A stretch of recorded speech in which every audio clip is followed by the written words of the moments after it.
Magandang araw po sa inyong lahat, mga katribo.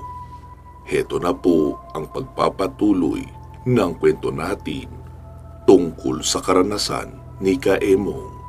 Ipagpatuloy na natin ang kwento.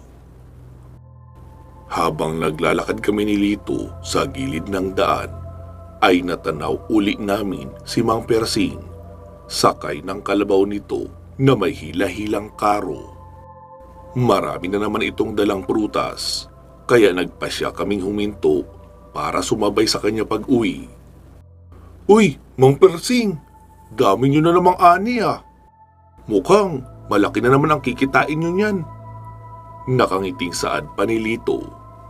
"Abay, kilala nyo naman ako. Hindi ko basta-bastang hinahayaang mabulok ang mga pananim ko sa bukid. Kaya kailangan masigasig sa pag-harvest para maging pera. Sige na, sumakay na kayo. Kumuha na rin muna kayo ng mapapapak nyo habang bumabiyahe tayo." Nakangiting alok pa ng matanda. "Salamat po, Mang Persing." Sagot naman namin pareho ni Lito. Sumakay kami sa karo ng matanda at kumuha ng marang. Kinakain namin iyon habang patuloy kaming bumabiyahe sa daan. Kinukwentuhan pa kami ni Mang Persing tungkol sa mga bagay-bagay na naganap sa kanya sa bukid, pero nabuboring kaming makinig sa kanya. Dahil iyon at iyon din naman ang madalas niyang maikwento sa amin, ngunit nagbago ang lahat nang magawi ang kwento niya tungkol sa mga kababalaghan. "Narinig niyo na ba ang tungkol sa kwento ng abwak?" Tanong pa ni Mang Persing. "Abwak po? Ano naman po yun?" Balik tanong naman ni Lito. "Isa yung uri ng aswang na sumisisid sa ilalim ng lupa. Mag-iingat kayo sa uri nila. Dahil batay sa aking narinig, nagagawa nilang manipulahin ang utak ng isang tao. Tapos napapasunod nila ito sa kanilang gusto." "Ha? Parang hipnotismo po?" Tanong ko naman. "Oo, parang ganun na nga. Tapos malabayawak ang itsura nila. May matitigas silang balat at mahabang mga kuko. Hindi sila nalalayo sa itsura ng isang reptilya kapag nasaan yung aswang sila. Kapag natibuhan kanila, ay tatargetin kanila at hindi lulubayan hanggat hindi kanila nagiging laman tiyan." Paliwanag pa ni Mang Persing. "Nakakatakot naman po sila. Paano naman po sila mapapatay?" Tanong naman ni Lito. "May naikwento na sa akin dati ang kaibigan ko na minsan na raw siyang inatake ng abwak. Gabi daw noon, o yun bang papagabi, at galing siya sa kanilang sakahan. Habang pauwi na siya, ay may nakasalubong siyang dalaga sa daan. Maganda raw ito at nakakalula ang maalindog nitong hinaharap. Pero may napansin raw siyang kakaiba rito. Yung suot kasi na bestida ay may bahid na dugo. Pero hindi rin siya sigurado kung namamalikmata lang daw ba siya. Noong makalampas na sa kanya yung babae, ay bigla na lang daw iyon naglaho na parang bula. Imposible naman daw na tumakbo iyon o sumuot sa talahiban sa gilid. Nagpalinga-linga pa raw siya sa paligid at tinanaw sa unahan, pero wala raw talaga. Naghalo ang kanyang pagtataka at kaunting kaba. Dahil unti-unti na siyang napapasabi sa kanyang sarili na meron ng hindi tama. Mukhang isa na iyong pangyayari na may kinalaman sa kababalaghan. Pinagpatuloy niya lang daw ang kanyang paglalakad. Tapos ilang saglit pa ay parang may naririnig siyang kakaibang tunog. Kaya napalingon siya sa likuran. Noong mapalingon raw siya ay nakita niyang may nakabukol na bahagi ng lupa at sumusunod iyon sa kanya. Parang may kung anong nilalang daw sa lupa na gumagapang at nakasunod. Natakot raw ang kaibigan ko, kaya kinuha niya agad ang kanyang itak at itinarak ito sa lupa noong naroon na banda sa harapan niya, yung nakabukol. Isang ungol ang kanyang narinig. Tapos, mula sa pinagsaksakan niya ng itak, ay bumulwak ang dugo pa ibabaw. Nagulat pa siya noong muli iyong gumalaw at may kamay na naguhukay sa lupa. Tapos biglang lumitaw yung babae. sugatan na iyon at nanghihina. Pero nakakagimbal daw ang itsura noon dahil mukha daw iyong bayawak. Tapos ang balat ay tila nagbibitak-bitak na lupa na may makakapal na kaliskis ng reptilya. Sa takot ng kaibigan ko, napakaripas na daw siya ng takbo at iniwan niya na yung babae. Huli niya nang napagtanto na isang aswang ang nakaharap niya. Doon pa lang din kasi na nariwa sa kanya ang kwento ng kanyang lolo tungkol sa mga aswang na may hawig sa reptilya, ang itsura, pati na kakayahan. Simula nga noon ay hindi na nagpapaabot ng hapon sa daan ang kaibigan ko. Madalas kasi kapag umuwi yun dati, yun bang nag-aagaw na ang dilim at liwanag. Balita ko nga ngayon, namamasada na lang siya ng tricycle. Natakot na siguro ang loko. Naabangan siya muli noong babae. Unang kalahi noon pag uwi niya galing sa bukid. Mahabang kwento pa ni Mang Persing. Magkahalong takot at kilabot naman ang naramdaman namin ni Lito. Ibang klase rin kasi talaga manahi ng kwento iyong si Mang Persing. Dahil kapag tungkol sa nakakatakot na bagay, ay para kang nasa loob ng kanyang kwento at nakikita mo ang mga bagay na kanyang isinasalaysay. Noon ko lang rin napatunayan na kapag matandang maraming karanasan ang magkwento sa iyo, ay talagang mapapabilib ka. Maliban sa karamihan ng kwento niya ay hango talaga sa totoong buhay, may mapupulot ka pang aral at malalaman ang mga bagay-bagay na dapat iwasan. Sa tuwing magkikwento ng katatakutan iyong si Mang Persing, ay matatakot ka talaga dahil makikita mo sa mga mata niya ang pagiging seryoso. At maging siya ay halatang natatakot rin habang nagkikwento. Napakaswerte nga namin ni Lito sapagkat meron kaming kakilalang kagaya ni Mang Persing na masipag magbahagi ng kanyang mga kwento at karanasan para makaiwas din kami sa disgrasya. Ilang sandali pa ang nakalipas ay nakarating na kami sa tapat ng aming bahay, kaya bumaba na kami ni Lito. Inalok pa kami ni Mang Persing na kumuha ng mga ani niya, kaso tumanggi na kami. Nabusog na rin kasi kami sa dami ng aming nakain. Nagpasalamat na lang kami ni Lito sa kabaitan ni Mang Persing na kahit mga bata lang kami ay hindi niya kami itinuturing na mga walang kwentang kausap. Mukhang nag-i-enjoy pa nga siya sa tuwing isinasakay niya kami kahit papanay ang kain namin ng mga prutas niya habang nasa biyahe. Saludo din kami sa tapang at dedikasyon sa buhay ni Mang Persing. Kahit wala na siyang kaagapay na pamilya, ay patuloy pa rin siyang lumalaban sa hamon ng buhay. Hindi man lang namin siya nakita na nanghingi, unang utang sa iba. Naging matyaga siya at masinop sa pagtaguyod ng kanyang sarili. Pagka-uwi nga namin ay sumama si Lito sa bahay para subukang bula-bulahin si nanay para payagan akong sumama sa kanya sa padisko sa kabilang bayan. Pagpasok namin sa bahay ay nagmano ako agad kay nanay. Naabutan pa nga namin sa loob si tatay na kasalukuyang kumakain ng tinapay habang nagkakape. Nagmano rin ako kay tatay. Medyo nagtaka lang ako dahil napaaga yata ang uwi nito. Tay, bakit ang aga niyo naman po umuwi? Takang tanong ko pa. Naku anak, naimbitahan kasi ako ni Paring Berto sa kasiyahan nila sa kabila. Nakakahiya naman kung tatanggihan ko. Minsan na nga lang iyon mag-aya, kaya inagahan ko na ang pag-uwi para makadalo ako doon. Sagot pa ni tatay sa akin. Nagkatinginan tuloy kami ni Lito sa isa't isa. Si Mang Berto kasi ang kapitan del barrio ng kabilang barangay at ang ama ni Buboy. Kaya medyo na-excite kami sa narinig. Siguradong wala nang pamimilit na mangyayari kay nanay dahil papayag din ito kaagad. Talaga po, tay? Di sasama kami sa inyo. Inaya rin kasi kami kanina ni Buboy na dumalo doon mamaya. Magpapaalam na po sana ako kay nanay eh. Nakangiting pahayag ko pa kay tatay. Hoy! Anong sasama? Hindi! Dito ka lang. Bawal ang mga bata doon. Naku! Kababata nyo pa. Tapos ang aga niyong matuto na maggala-gala. Tanggi naman ni nanay. Ano ka ba naman, mahal? Pagbigyan mo na ang anak mo. Minsan lang naman ito eh. Tsaka kasama niya naman ako, kaya wala kang dapat ipag-alala. Wika pa ni tatay kay nanay. Hay, ewan ko sa'yo, Victor. Bahala kayo kung gusto nyo. Basta, huwag kayong magpapalalim ng gabi ha.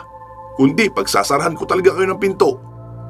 Nakapamewang nasabi pa ni nanay at nagtungo na sa kusina para maghanda ng aming hapunan. Napangiti ako ng bahagya kay tatay nang mag-thumbs up ito sa akin tapos sabay kindat. Kahit kailan talaga ay lagi niya akong ipinagtatanggol kay nanay. Kaya para sa akin, siya ang pinaka-the best na tatay sa buong mundo. Napakamaalalahanin niya sa akin. Oy, Lito, andito ka pala. Pasensya ka na, hindi kita napansin agad. Wika pa ni tatay. Ayos lang po yun, Tito Vic. Sagot naman ni Lito. Nga pala, sasama rin ang tatay mo, Lito. Inimbitahan rin kasi siya ni Paring Berto. Kaya sabay kaming pupunta doon mamaya. Saad naman ni tatay. Naku, ganun po ba? Sige po, Tito Vic, tutuloy na ako para makapagpalit na rin ng damit. Magalang na paalam pa ni Lito kay tatay ko. Oh, sige iho. Sabihan mo lang ang tatay mo na dumaan dito mamaya para sabay-sabay na tayo. Habol pa ni tatay. Opo, Tito, sasabihin ko po yan. Sige na, Emong, uuwi na ako. Wika pa ni Lito, sabay karipas ng takbo papalabas ng bahay namin. Hinatid ko lang siya ng tanaw sa pinto habang nagmamadaling umuwi sa bahay nila. Pagkatapos noon ay naupo na ako sa lamesa. Inihanda na rin kasi agad ni nanay ang aming hapunan. Hoy, Emong, pumasok ka nga muna sa kwarto at hubarin mo yung uniforme mo. Ano na lang ang isusuot mo bukas pag namantyahan yan? Maotoridad na utos pa ni nanay. Mahal naman, hayaan mo na ang anak mo. Sige na, Emong, kumain ka na muna dyan. Saka ka na magpalit kapag natapos ka ng kumain. Wika pa ni tatay, kaya napabalik ako sa pag-upo sa lamesa. Masungit lang akong tinignan ni nanay habang naghahain ng kanin. Matapos maghapunan ay pumasok na ako sa silid para makapagpalit ng damit. Itim na maong pants ang sinuot ko tapos simpleng polo. Hindi kasi ako masyadong mapormang bata noon dahil mahirap na baka pagkaguluhan pa ako ng mga chicks. Maging sanhi pa ako ng stampede. Baka mag-away-away pa sila para lang maangkin ako. Hehe, biro lang po. Ang totoo niyan, hindi talaga ako mahilig pumorma. Mas gusto ko pa yung simple lang dahil mas komportable akong kumilos. Matapos makapagpalit ng damit ay narinig kong tinatawag na ako ni Lito sa labas ng bahay.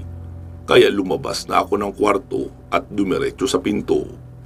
Natigilan ako nang mapansin kung papaanong manlisik ang mga mata ni nanay na parang si Dracula at halatang ayaw niya talaga akong pagalain sa labas. Kaya ganun na lang kung makatitig sa akin. Maswerte nga lang ako kasi nataon nakasama si tatay. Dahil kung hindi, kahit anong diskarteng ibato ni Lito ay hindi papayag si nanay. Maghalo man ang balat sa tinalupan. Naging ganito na kahigpit si nanay sa akin simula nang mawala ako ng 2 araw sa bahay. Pero hindi ko naman siya masisi dahil halos lahat naman siguro ng mga nanay ay ganoon din ang mararamdaman. Uy, Emong, ganda ng forma natin ah. Talagang pinaghandaan mo ang gabing ito ah. Papuri pa ni Lito na halatang mas excited pa sa akin. Nakabihis ito ng puting baro at naka-black pants din. Tapos may pulang panyo pang nakasampay sa leeg niya. Mala Elvis Presley ang datingan nito na nakatayo sa labas habang nakasandig sa likod ng pinto. Hindi naman, simple nga lang yung forma ko eh. Ikaw, saan ang punta mo? Mukha kang ilalamay eh. Biro ko pa. Maging sina nanay at tatay ay hindi rin napigilang matawa kay Lito. Napakamot na lang tuloy ito ng ulo. Grabe ka naman, Emong. Porkit nakapolo ka, ang yabang mo na. Lumapit ito sabay hampas sa braso ko. Ikaw naman, nagbibiro lang. Dali mo talagang mapikon. Wika ko pa at inakbayan ko na si Lito. Kaya agad naman itong kumalma at ngumiti. Oh, pare, tara na! Narinig kong sabi ng tatay ni Lito. O sige, lumakad na tayo at nang mapaga tayo ng dating. Sagot naman ni tatay. Pumara na ng tricycle ang ama ni Lito para makaalis na kami. Saktong may napadaan namang tricycle, pinahinto na ito ni tatay at sumakay na kami. Sa likod lang kami ng driver umangkas ni Lito, habang sa loob naman ng sidecar, sumampa si na tatay. Matapos nito ay pinatakbo na ng driver ang tricycle. Umalis na kami nang sakto 6:30 ng gabi. Habang bumabiyahe, ay pinagmamasdan ko lang ang mga taong naglalakad sa gilid ng daan. Kumakaway pa si Lito na nasa likod lamang ng driver.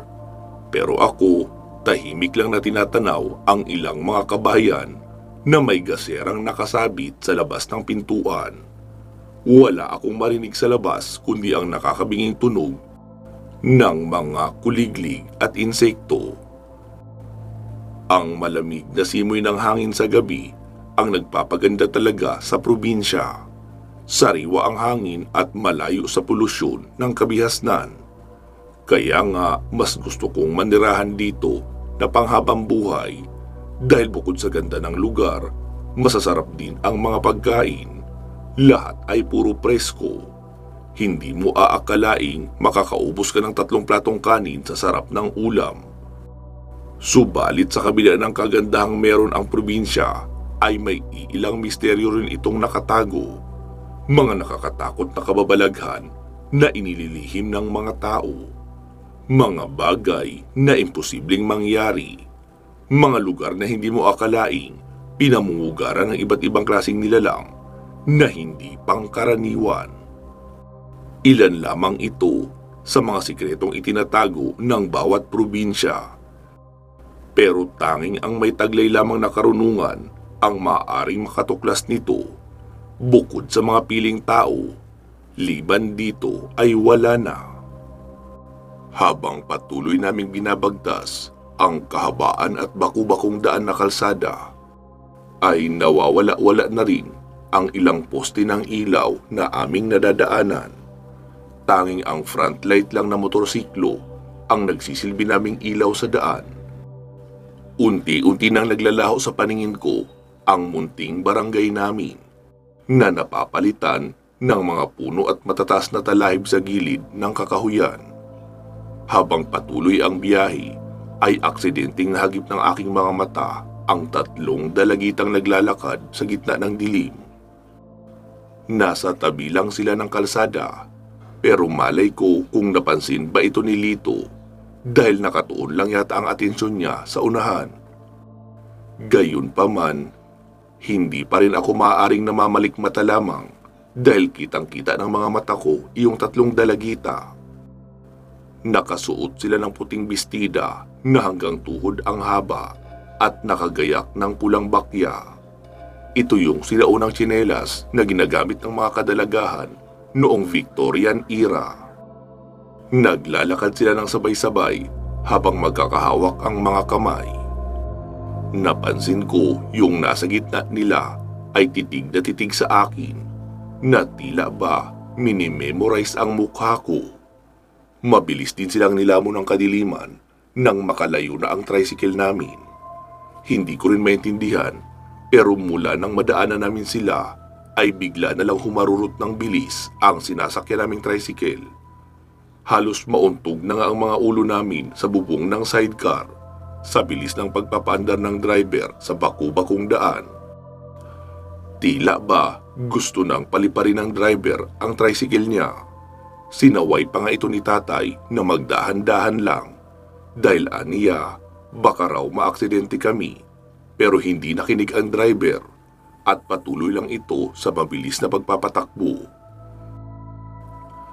Noong makarating na kami sa isang tulay ay saka palang binagala ng driver ang pagpapatakbo sa tricycle. Nahihiwagaan tuloy si tatay sa inaasal nito, pero hindi niya na lang iyon binigyan ng pansin. Pagkarating namin sa baryo ni Nabuboy ay halos magtatalon sa tuwa si Lito. Nakasalubong pa namin ang ilang mga dayo sa kabilang barangay na papunta rin sa sayawan. May malaking plaza sa gitna ng baryo at kasalukuyan ang may nagaganap na kasiyahan doon dahil dinig na dinig namin ang malakas na musika. Pero yung mga musika doon ay mga makaluma gaya ng cha-cha, tango at kuratsa. Walang magsasayaw doon ng budots dahil wala pa namang remix at rap music na naimbento sa panahon namin. Nakakaya man aminin pero marunong akong sumayaw ng bossa at watusi style. Ito yung mga epic na sayaw na nauso noong late 70s. Tapos sina tatay naman ay yung mga pang-tradisyonal lang ang alam nila gaya ng subli, karinyosa at iba pa. Talagang kapag nakikitaan kang magaling sumayaw ay magugustuhan ka kaagad ng mga babae. Ganito namin inaakit ang mga kababaihan, dinadaan sa sayaw o sa kantahan at walang puwersahan. Di tulad ngayon na kahit parang may sapi na yung sumasayaw ay natutuwa pa silang panoorin.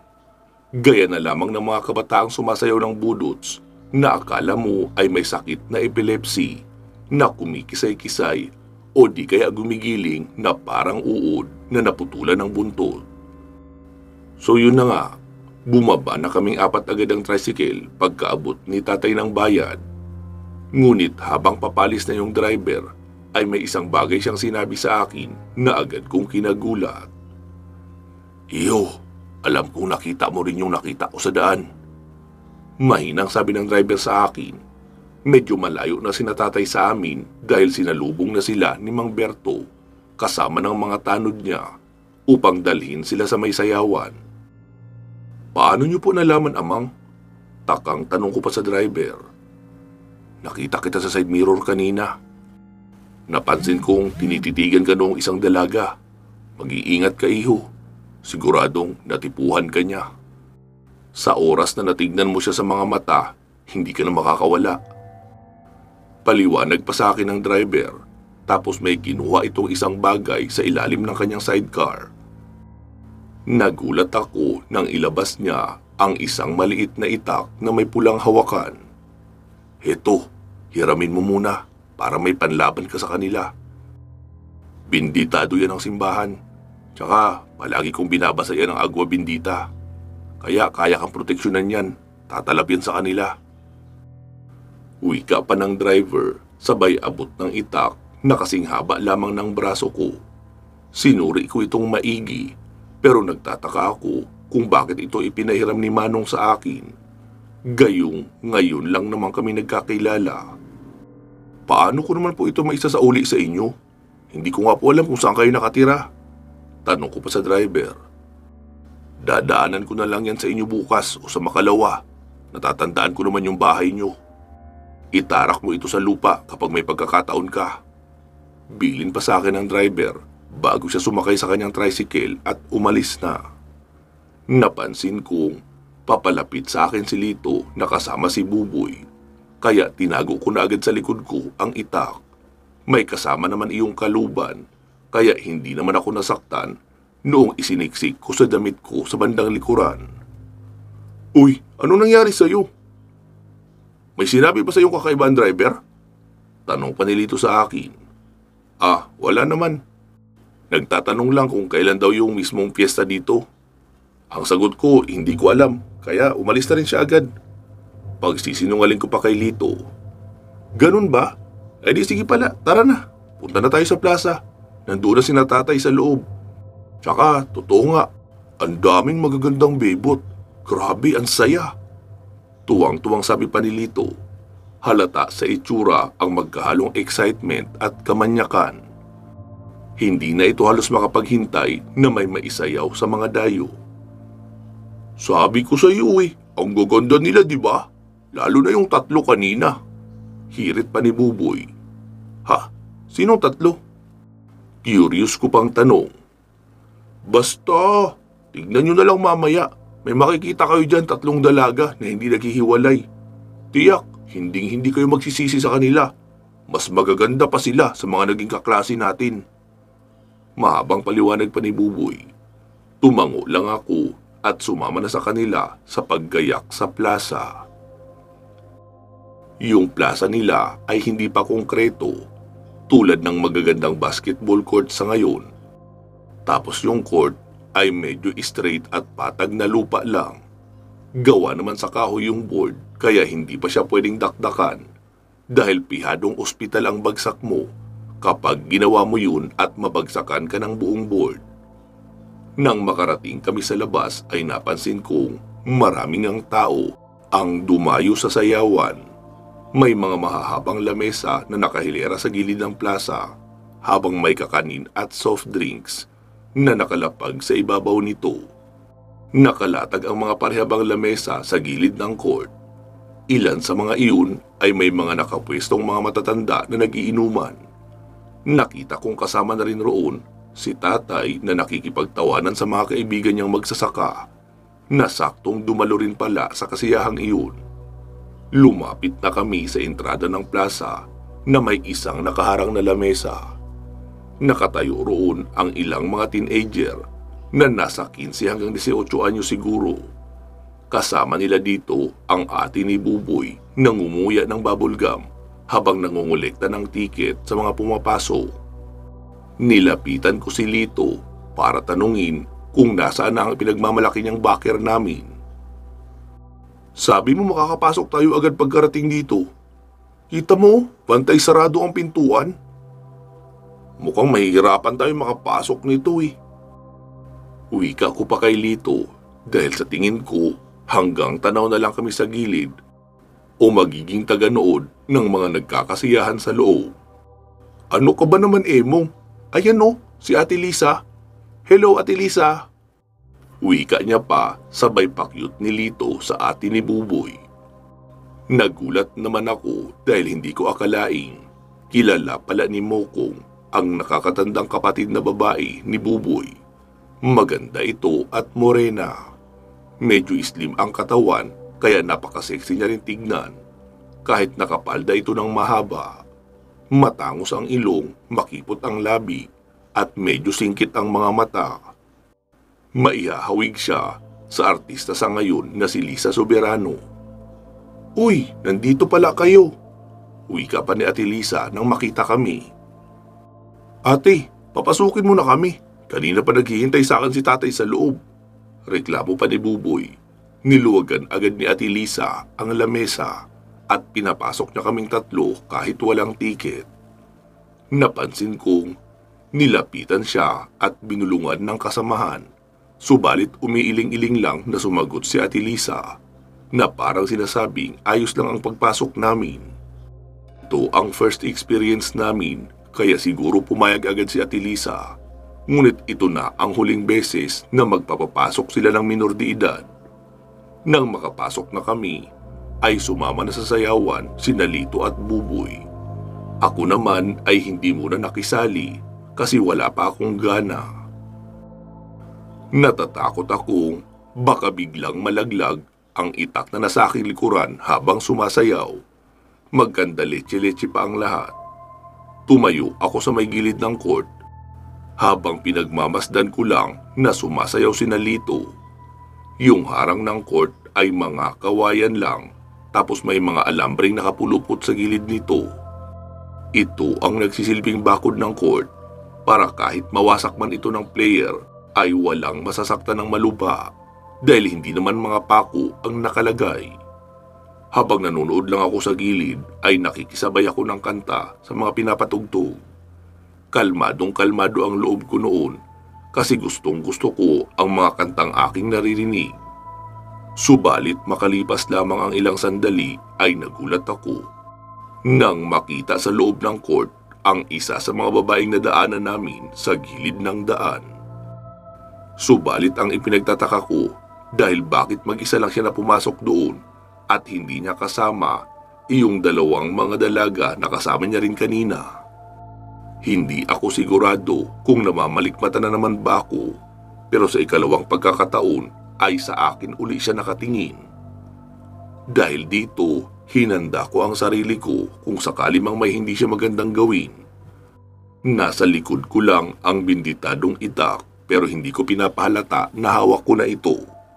Patuloy akong tinititigan ng babae pero nung may dumaan na lalaki ay nagulat ako nang bigla na lang siyang mawala. Nagulat ako sa nangyari at hindi ko maipaliwanag kung papaano nangyari na sa ganoon kabilis ay mawawala siya sa aking paningin. Sa isang kisap mata ay naglaho siya na parang bula. Hinanap ko pa ito sa paligid pero bigo ako na makita pa siya. Dahil dito, muli kong binalik ang pansin ko sa mga nagsasayaw at nagkibit balikat na lang sa nangyari. Habang nanonood ako ng sayawan ay napansin kong kahalubilo na nila Lito at Buboy ang dalawang kasamahan noong babae. Namukhaan ko kaagad ang mga ito dahil sa suot nilang puting bestida. Lalapitan ko na sana sila nang maispatan kong hinila ng dalawang babae sina Buboy at Lito papalabas ng court. Dahil dito, naalarma na ako at agad silang sinundan. Hindi napansin ni Ate Lisa ang paglabas ng apat sa court dahil nakatuon ang atensyon niya sa kausap niyang lalaki na mukhang kaidaran lang din niya. Matangkad at may maipagmamalaki rin pagdating sa itsura. Maputi ang kutis at may pagkasingkit ang mga mata. Nakatalikod sila kaya hindi niya napansin ang pagdaan ni Lito at Buboy. Dumiretso ang apat sa mataong lugar para tumingin-tingin ng mga binibentang damit at mga pagkain. Tahimik ko silang sinundan habang nakatago ako sa isang tindahan. Nagpalipat-lipat ako ng pwesto at pinagmamasdan ang galaw ng mga babae. Normal naman sila kung kumilos at walang makikitang kakaiba sa kanila bukod sa pagkakapareho ng kanilang mga mukha. Mukhang magkakapatid sila dahil pareho ang forma ng kanilang ilong, mata at bibig. Ngunit magkakaiba nga lang sila ng tangkad. Mas matangkad sa kanila yung babaeng tinititigan ako sa court kanina. Siguro may taas itong 5'5". Dahil sa forma ng kanyang tindig ay mahahalata nang hindi ito basta dalagita, kundi dalaga na talaga. Tumatawa ang dalawa na sinasabayan naman ni Lito at Buboy. Mukhang enjoy na enjoy ang mga iyon sa magagandang mga kasama, ngunit walang kamalay-malay sa totoong motibo ng dalawa. Pagdaan ng ilang minuto ay lumipat na naman sila sa kabilang tindahan. Napansin kong bumili ng turon si Buboy at iniabot ito sa dalawang babae, ngunit hindi binigyan si Lito. Hindi naman nagpadaig ang loko, bumili rin ito ng kakanin, saka iniabot sa mga bebot.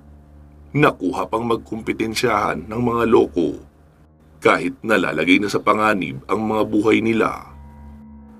Wala tuloy silang nakain dahil kinain agad ng dalawa ang pagkaing binili nila. Matapos nito, gumayak na ang apat patungo sa madilim na bahagi ng lugar. Binagtas nila ang isang maliit na tulay, tapos lumiko sa kakahuyan.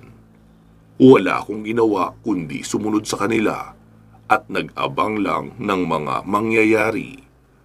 Habang naglalakad ay nagtatawanan pa ang mga loko at nagpapataasan pa ng yabang. Panay diskarte ang mga ito sa mga babae na bigla na lang tumahimik matapos makarating sa madilim na kakahuyan. Nang sumapit na sila sa isang lugar kung saan may matataas na puno at talahib ay bigla na lang nawala ang dalawang babae. Nagulat naman at nagtaka sina Lito at Buboy kung saan na napunta ang dalawa. Hinahanap nila ito sa paligid ngunit hindi nila makita. Dahil dito, nagpasya na akong lumabas para lapitan sila. Masama na kasi ang pakiramdam ko sa nangyayari. Mukhang nagbabalak na ang mga ito na sumalakay sa aking mga kaibigan kung sakaling malingat sila ng tingin. Uy, Emong, buti nandito ka. Nakita mo ba yung dalawang babaeng kasama namin kanina? Tanong agad ni Lito. Hindi ko sila nakita. Tara na, umalis na tayo dito. Masama ang kutob ko. Wika ko pa sabay hila sa kamay ni Lito. Pero nagulat ako nang tapikin ito ni Buboy, kaya nabitawan ko si Lito. Nagtaka ako sa ginawa niya. Ano bang sinasabi mo, Emong? Nandito kami para hintayin sina Mika at Leia. Kung gusto mo, umuwi ka na. Umuwi ka na mag-isa. Medyo mataas na boses na sabi ni Buboy. Nagulat ako sa sinabi niya at tinignan ko siyang mabuti sa mga mata. Napansin kong namumula ang kanyang mga mata at pati na si Lito ay ganun rin. Natakot ako sa nangyayari kaya kinausap ko sa isipan si Agum para malaman ang kasalukuyang nangyayari sa dalawa. Agum, sabihin mo sa akin, ano bang nangyayari sa dalawang ito? Bakit bigla na lang silang nagkaganito? May ginawa ba ang dalawang dalaga sa kanila? Tanong ko pa kay Agum. Nasa ilalim sila ng kapangyarihan ng abwak, kaya mag-iingat ka, Emong. Hindi mo maaalis sa kanila ang gayuma hanggat hindi mo napapatay ang naglagay nito. Paalala pa sa akin ni Agum. Dahil dito, lubos akong nabahala sa sitwasyon, kaya hinugot ko na ang itak mula sa likod. Nakiramdam ako sa paligid habang hinahanap ang dalawang dalaga. Hindi ko sila maramdaman kahit tumingin ako sa itaas at sa paligid ng mga puno. Parang bula na naglaho na lang ang presensya nila. Ni kahit bakas ng mga paa o amoy ay wala silang naiwan. Malinis at pulido magtago. Nagtataka tuloy ako kung saan sila nagpunta. Tumingin ako muli sa paligid. Medyo nahihirapan ako makakita dahil sa dilim ng kakahuyan. Hindi tumatagos dito ang sinag ng buwan, kaya nalalabuan ako sa liwanag sa lugar na iyon. Mukhang sinadya itong gawin ng dalawang babae para hindi sila makita ng bibiktimahin nila kung sakaling oras na para sila ay umatake. Kung susumain, matalino ang naisip nilang paraan. Pero sa mga katulad kong madaling makahalata ay hindi uubra sa akin basta-basta ang ganong style. Kaya ang ginawa ko ay hinawakan ko sa kamay sina Lito at Buboy at sa pilitang kinaladkad papunta sa kalsada kung saan masisinagan sila ng liwanag ng buwan. Mabuti na lang at hindi na sila nagreklamo nang hilahin ko sila patungo roon. Matapos nito ay naging malikot na ang mga mata ko sa buong paligid. Hinanap ko kung saan maaaring nagtatago ang dalawa. Naghintay ako ng ilang minuto ngunit hindi pa rin sila lumilitaw. Kaya nagpasya na akong hilahin ang dalawa papaalis sa lugar. Subalit habang papaalis na kami ay nagulat ako nang biglang bumukol ang bandang unahan ng lupa habang parang alon ito na lumalapit sa amin. Dalawa ang nakikita kong papalapit sa amin pero magkasalungat sila ng tinatahak na direksyon. Ang isa ay sa kanan habang yung isa naman ay sa kaliwa. Mabilis at parang bulang kumikilos ang dalawa habang papalapit sa amin. Pareho silang gumagapang sa ilalim ng lupa na parang kung anong hayop. Hinanda ko ang sarili ko sa mangyayari. Pagkatapos ay agad akong umihip ng orasyon sa mga palad. Bigla kong itinarak sa lupa ang binditadong itak at may narinig akong sabay na umungol. Inulit ko pa iyon sa kabilang bahagi pero mabilisan lang. Pagkatapos ng nangyari ay lumitaw sa butas ang dalawang babae na naghihingalo sa tinamong sugat. Dito ko napatunayan na totoo ang kwento ni Mang Persing sapagkat eksakto ang paglalarawan niya sa mga nilalang na nasa harapan ko. Yung mukha nila ay parang ang bayawak. May mahaba silang mga kamay at kuko. Ang butas ng mga ilong nila ay sarado pero may mahaba silang mga tenga na kasing haba ng sa paniki.